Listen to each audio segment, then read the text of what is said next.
कल मैं short stories पढ़ रही थी, उसमें से एक स्टोरी थी जो मैंने पढ़ी और मुझे बड़ी पसंद आई। एक अच्छी फैमिली थी, रिच फैमिली थी। तो 2 बेटे होते हैं, उनकी 1 बेटी होती है।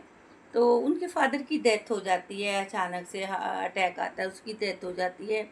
अब माँ माँ की जब इद्दत पूरी होती है तो बेटे और बेटी ड्राइंग रूम में बैठे फैसला कर रहे होते हैं कि अब माँ का क्या करेंगे? हम तो अपने-अपने घरों वाले हैं, हम अपने घरों में चले जाएँगे। एक कहता है बेटा कहता है कि आप ले जाओ, उसने कहा मैं कहाँ लेके जाऊँ, मेरी तो फैमिली पहले ही ऑलरेडी इधर रहती। मैं इंग्लैंड में होता हूँ, मैं कैसे ले जा सकता हूँ? मेरे लिए तो मुश्किल है ना, माँ को लेके जाना। और दूसरा कहता है भई आपको तो पता है भई तुम्हारी भाभी भी जॉब करती है, मैं भी जॉब करता हूँ, बच्चे आया सँभालती है, तो मेरे लिए तो बहुत मुश्किल है। तो बेटी कहती है तो भाई आपको भी पता है कि मैं तो शादीशुदा हूँ, खावंद किसी वक़्त भी कुछ भी कह सकता है, ससुराल में रहती हूँ, तो मेरे लिए तो बहुत मुश्किल है, मैं तो बिल्कुल नहीं ले जा सकती।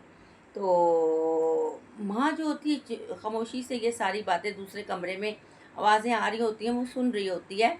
तो इंग्लैंड वाला बेटा कहता है तो ठीक है ना, माँ को जाने की क्या ज़रूरत है? माशाल्लाह इतना बड़ा 2 कनाल का घर है, तो इसकी लुक आफ्टर कौन करेगा? माँ ही तो करेगी ना, अब माँ ही तो है ना।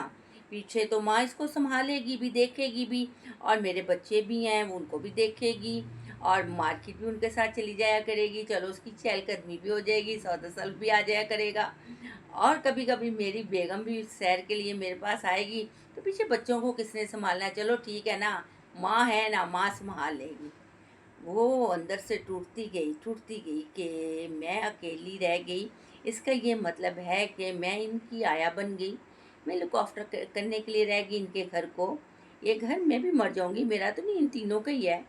तो उसने अपने रात को उसने फ़ैसला किया, उसने अपना बैग समेटा, उसने पासपोर्ट पकड़ा, टिकट करवाई बैरी जहाज़ की 6 माह के लिए और किसी को बताए बिना कराची को गुड बाय बोला और उस जहाज़ में बैठ के आखिरी बार मुड़ के देखा कि मैं किसी की मोहताज नहीं।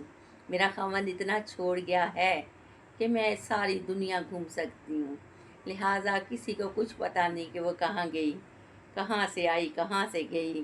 तो ये मत सोचिएगा कि अगर कोई तलाक़ याफ़्ता हो जाती है माँ या बेवा हो जाती है तो वो आपकी आया बन जाती। नहीं, वो आपकी आया नहीं बनती।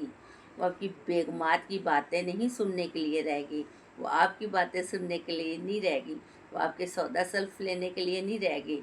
वो आपकी किचन की कुक बनने के लिए नहीं रहेगी। वो आपके बच्चे सँभालने के लिए नहीं रहेगी। बड़ा उसने अच्छा फ़ैसला किया। मैं इस फ़ैसले पे बहुत खुश हूँ। बहुत शुक्रिया।